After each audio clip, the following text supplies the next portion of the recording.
Hello friends, आज की video में हम लोग डिटेल में डिस्कस करेंगे इंडियन पॉलिटी का एक बहुत ही इंपॉर्टेंट टॉपिक जिसका नाम है प्रीएम्बल ऑफ कॉन्स्टिट्यूशन यानी भारतीय संविधान की प्रस्तावना।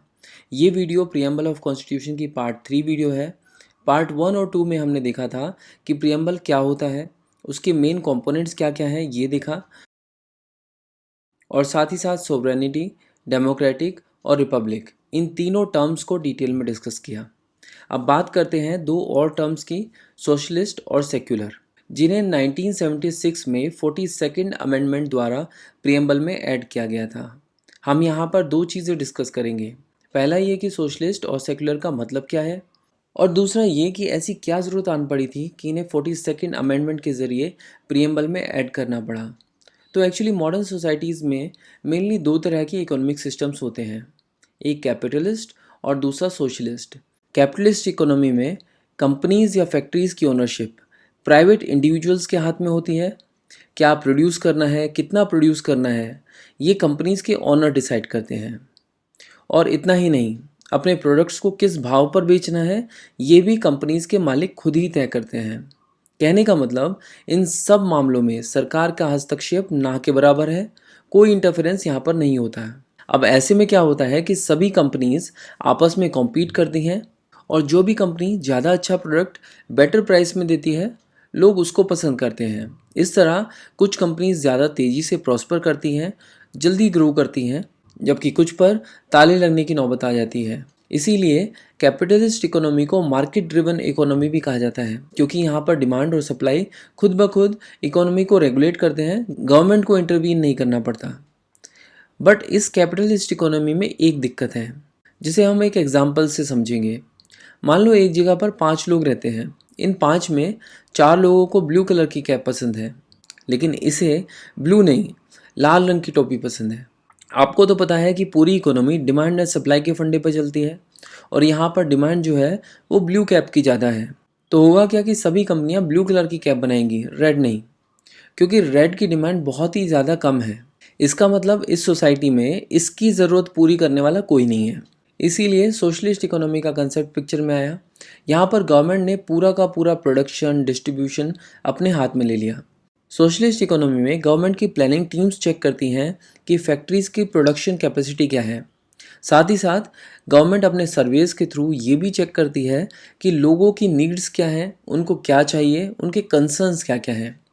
इसके साथ साथ गवर्नमेंट कंज्यूमर के स्पेंडिंग डेटा को भी एनालाइज करती है, यानी लोग किन चीज़ों पर ज़्यादा खर्च करते हैं वगैरह वगैरह। और इन सब डेटाज के बेस पर गवर्नमेंट ये तय करती है कि फैक्ट्रीज़ में कितना माल प्रोड्यूस होना चाहिए, यानी गवर्नमेंट डिसाइड करती है कि प्रोडक्शन के टारगेट्स क्या होने चाहिए, और समय समय पर इन टारगेट्स को रिवाइज भी किया जाता है करेक्टिव फीडबैक्स के ज़रिए।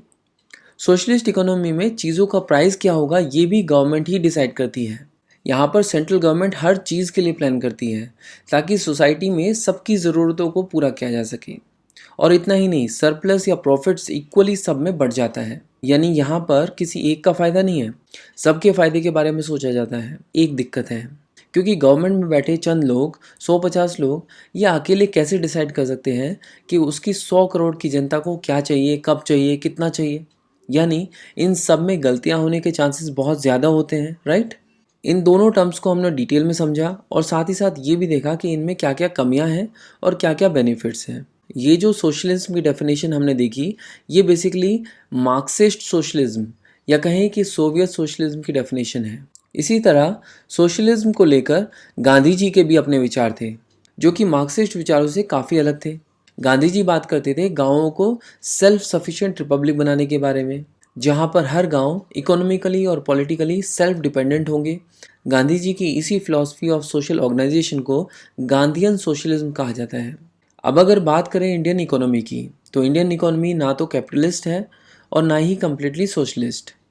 इंडिया एक मिक्स्ड इकोनॉमी है, यानी हमारे यहाँ पर प्राइवेट सेक्टर भी है और पब्लिक सेक्टर भी। प्राइवेट सेक्टर वो जहाँ पर ओनरशिप प्राइवेट इंडिविजुअल्स के हाथ में होती है, और पब्लिक सेक्टर वो जहाँ पे ओनरशिप पूरी तरह से गवर्नमेंट के पास होती है।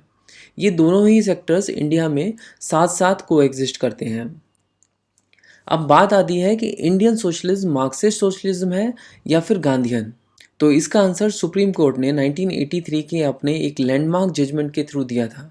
सुप्रीम कोर्ट ने 1983 में डीएस नकारा versus union of India case में अपने लैंडमार्क जजमेंट में कहा था कि Indian socialism basically Marxist socialism और गांधीयन सोशलिज्म का परफेक्ट ब्लेंड है, जिसमें कि झुकाव जो है वो ज़्यादातर गांधीयन सोशलिज्म की तरफ है।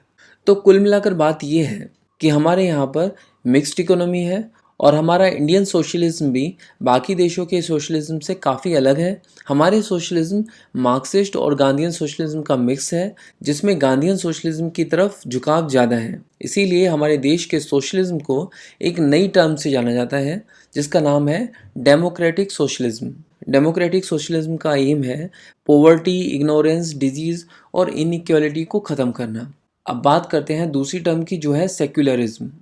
आपने कभी ध्यान दिया कि हमारे आसपास जो 7 पड़ोसी देश हैं, उनमें से 5 देशों का एक स्टेट रिलीजन है। जैसे कि पाकिस्तान, बांग्लादेश और अफगानिस्तान का स्टेट रिलीजन है इस्लाम। ये तीनों इस्लामिक स्टेट हैं। इसी तरह भूटान और श्रीलंका का भी स्टेट रिलीजन है। इन दोनों कंट्रीज़ का स्टेट रिलीजन है बुद्धिज़्म, यानी ये दोनों बुद्धिस्ट स्टेट्स हैं। और अगर बात करें नेपाल की, तो ये भी 2007 तक एक हिंदू स्टेट था। हालांकि आज की डेट में नेपाल का कोई स्टेट रिलीजन नहीं है। सबको अपना रिलीजन प्रैक्टिस करने की आज़ादी है। नेपाल की सरकार सभी धर्मों को फॉलो करने वालों को इक्वल अपॉर्चुनिटीज़ देती है। इसी तरह इंडिया का भी कोई स्टेट रिलीजन नहीं है। सबको अपना रिलीजन प्रैक्टिस करने की आज़ादी है। भारत सरकार सभी धर्मों को फॉलो करने वालों को इक्वल अपॉर्चुनिटीज़ देती है और धर्म के बेस पर किसी भी तरह का कोई भी भेदभाव नहीं किया जाता है।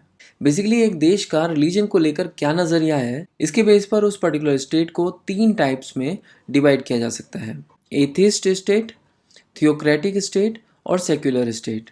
थियोक्रेटिक स्टेट्स वो स्टेट्स हैं जहाँ किसी एक धर्म को स्टेट रिलीजन घोषित कर दिया गया है। हमने इनके एग्जाम्पल्स ऑलरेडी देखे हैं। सेक्युलर स्टेट्स हम उन स्टेट्स को कहते हैं जहाँ किसी भी धर्म को स्टेट रिलीजन घोषित नहीं किया गया है और जहाँ सबको अपना रिलीजन प्रैक्टिस करने की पूरी आज़ादी है। अब बच गया एथिस्टिक स्टेट। एथिस्टिक स्टेट वो होते हैं जहाँ किसी भी तरह की रिलीजियस एक्टिविटीज़ को अलाउ नहीं किया जाता है। For example north Korea. यहाँ पर अगर आप इस्लाम, क्रिश्चियनिटी और हिंदुइज्म या फिर कोई भी रिलीजियस एक्टिविटी करते हुए पकड़े गए तो गवर्नमेंट आपको पनिश करती है। तो हमने अब तक जो है सेक्युलर और सोशलिस्ट इन दोनों टर्म्स को कवर कर लिया है। बट अभी ये जानना बाकी है कि इन दोनों टर्म्स को अमेंडमेंट के थ्रू प्रीएम्बल में क्यों ऐड करना पड़ गया। तो बात यह है कि इंडियन कॉन्स्टिट्यूशन के पार्ट 4 में आपको डीपीएसपी यानी directive principle of state policy देखने को मिलता है। ये डीपीएसपी हमारे कॉन्स्टिट्यूशन को सोशलिस्ट नेचर प्रदान करता है। इसी तरह हम अपने कॉन्स्टिट्यूशन के आर्टिकल 25 से आर्टिकल 28 में फंडामेंटल राइट्स देख सकते हैं। ये फंडामेंटल राइट्स जो हैं, ये हमारे कॉन्स्टिट्यूशन को सेक्युलर नेचर प्रदान करता है। यानी हमारा कॉन्स्टिट्यूशन कहता है कि हम एक सेक्युलर और सोशलिस्ट देश हैं, लेकिन ये बात प्रीएम्बल में मिसिंग थी। तो 1976 में 42nd अमेंडमेंट के द्वारा इन दोनों वर्ड्स को प्रीएम्बल में ऐड कर दिया गया। तो ये था प्रीएम्बल वीडियो का पार्ट 3 वीडियो। नेक्स्ट वीडियो में हम प्रीएम्बल को कम्प्लीटली कवर कर देंगे और प्रीएम्बल का कंप्लीट टॉपिक खत्म होने के बाद इस टॉपिक का माइंड मैप आप टेलीग्राम ग्रुप से डाउनलोड कर सकते हैं। लिंक आपको डिस्क्रिप्शन में मिल जाएगा। अगर आपको ये वीडियो अच्छी लगी है तो इसको लाइक कीजिए, अपने दोस्तों के साथ शेयर कीजिए